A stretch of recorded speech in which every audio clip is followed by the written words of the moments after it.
Oke teman-teman semua, pada video kali ini saya akan membahas tentang oposisi. Dan saya mengambil referensi dari materi ini dari blog yang ditulis oleh Dr. Muhammad Nasih yang judulnya adalah Keutamaan Oposisi. Yuk kita bahas. Dalam sistem demokrasi ada suatu kompetisi yang berasal dari dua pihak atau lebih untuk memperebutkan kekuasaan.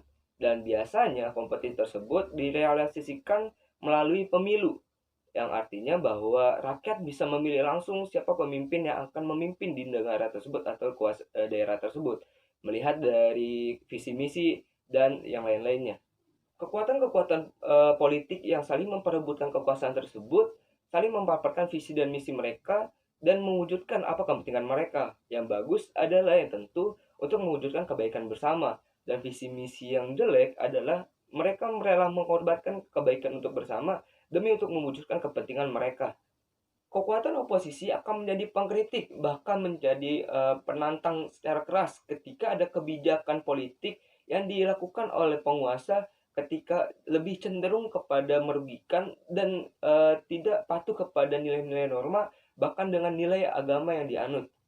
Walau demikian, oposisi bukan hanya diartikan sebagai pengkritik atau penentang bagi para penguasa, tetapi oposisi juga dapat memberikan dukungannya apabila para pemerintah atau penguasa menjalankan kebijakan politiknya sesuai dengan apa yang diamanatkan dan sesuai dengan dengan nilai dan norma-norma yang berlaku. Dan itulah yang disebut juga oposisi loyal. Karena biasanya oposisi juga disebut dalam tanda kutip sebagai anjing penjaga. Dia akan bersuara, dia akan menggonggong kepada sesuatu yang ia curigai, dan ketika tidak ada yang curigai, dia akan diam dan terus mengikuti apa yang sedang terjadi. Tapi dalam masyarakat umum bahwa oposisi masih dianggap sebelah mata.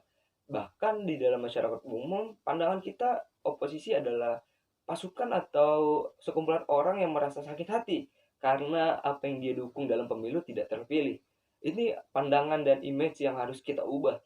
Karena dengan adanya oposisi, kita harus berterima kasih dengan adanya oposisi, karena berkat adanya oposisi, hak kita ataupun hak rakyat secara umum akan dijaga agar penguasa dan mengendalikan negara tersebut tidak semena-mena dan memikirkan kepentingan mereka saja, hingga akhirnya mereka mengorbankan kepentingan kita sebagai rakyat, hak-hak yang kita dapatkan. Penguasa dapat menghilangkan semua itu untuk kepentingan mereka. Maka dari itu kita harus mendukung adanya oposisi. Dengan mereka hak kita akan terjaga dan hak rakyat juga akan terjaga. Dan yang tidak kalah penting, jangan beranggapan sebagai orang yang berada dalam oposisi adalah orang-orang yang tidak mau bersatu dengan penguasa. Ini salah ya, karena dengan adanya oposisi, pemerintah tidak bisa sewena-mena. Dan ketika adanya oposisi dan ketika pemerintah sudah berjalan dan sedikit belok untuk tidak sesuai dengan norma, adanya oposisi untuk meluruskan kembali jalannya pemerintahan, hingga akhirnya pemerintah dapat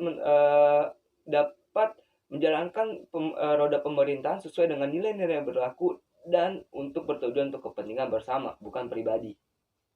Maka seharusnya kekuatan politik sudah diberikan kepada rakyat melalui pendidikan politik agar rakyat bisa menjadi cerdas dan mempunyai daya kritis yang kuat dan mempunyai daya ingat yang panjang, hingga rakyat tidak mau dibodohi lagi dan tidak bisa dibodohi lagi dengan janji-janji manis yang diberikan oleh para penguasa.